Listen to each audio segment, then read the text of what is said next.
आज़ाद, दुश्मन की गोलियों का हम सामना करेंगे।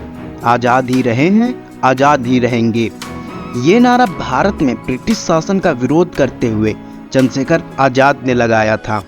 मातृभूमि पर मट मिटने वाले भारत माता के लाल चंद्रशेखर आज़ाद के जीवन की कुछ प्रसिद्ध कहानियाँ जो आपको अपने जीवन में कुछ अच्छा करने और बुरी चीज़ों से लड़ने का साहस और ताकत देंगी।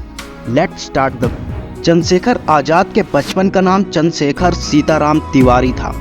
स्वतंत्रता आंदोलन के भाग लेने के दौरान चंद्रशेखर आज़ाद को उनके साथी प्यार से आज़ाद, बलराम और पंडित जी कहा करते थे। चंद्रशेखर आज़ाद एक अच्छे निशानेबाज थे क्योंकि उन्होंने बचपन में झाबुआ जिले के भील समुदाय के लड़कों से तीरंदाजी का प्रशिक्षण लिया हुआ था, जिसे बाद में इस तीरंदाजी को उन्हें एक महान बंदूकबाजी बना दिया।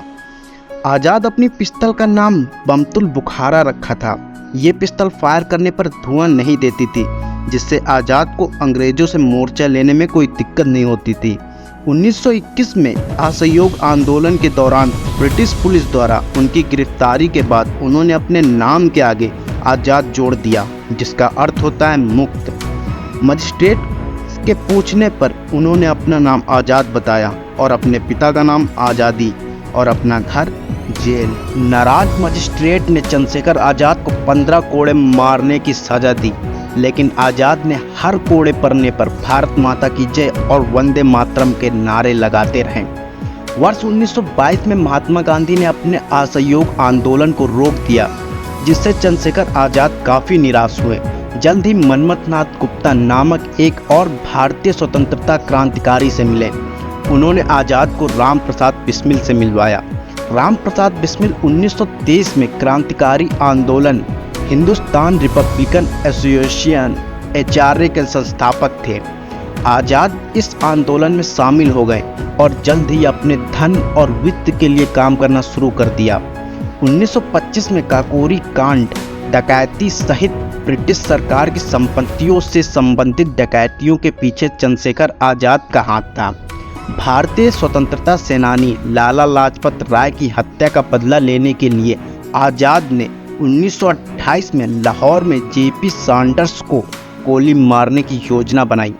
18 दिसंबर 1928 को लाहौर में JP सैंडर्स की हत्या के बाद उन्होंने कमांडर इन चीफ बलराज के रूप में हस्ताक्षर करके ब्रिटिश सरकार को एक पैम्फलेट तक भेज दिया। 1929 में आज़ाद और उनके साथियों द्वारा भारत के वायसराय की ट्रेन को बम से उड़ाने का भी प्रयास किया गया। वर्ष 1928 में चंद्रशेखर आज़ाद ने भगत सिंह के साथ हिंदुस्तान रिपब्लिकन एसोसिएशन संगठन को हिंदुस्तान सोशलिस्ट रिपब्लिकन एसोसिएशन में पुनर्गठित किया। आज़ाद हिंदुस्तान सोशलिस्ट रिपब्लिकन एसोसिएशन आंदोलन के कमांडर इन चीफ के रूप में लोकप्रिय हो गए। स्वतंत्रता संग्राम के दौरान चंद्रशेखर आज़ाद द्वारा अपनाई गई विचारधारा समाजवाद थी। 1928 में उन्हें Hindustan socialist Republican association HSRA का कमांडर इन चीफ चुना गया। इस विचारधारा के अनुसार समूह के सभी सदस्यों द्वारा सभी धार्मिक और जाति प्रतीकों जैसे पगड़ी, तिलक या जनेऊ को त्याग दिया गया था। आज़ाद ने एक भाषण के दौरान कहा, हम ब्रिटिश राज के तहत उत्पीड़न और गुलामी के खिलाफ लड़ते हुए अपने जीवन का बलिदान देने के लिए उत्सुक हैं, लेकिन ब्रिटिश राज के तहत जो दमन मौजूद है वह रियासतों की तुलना में कुछ भी नहीं है।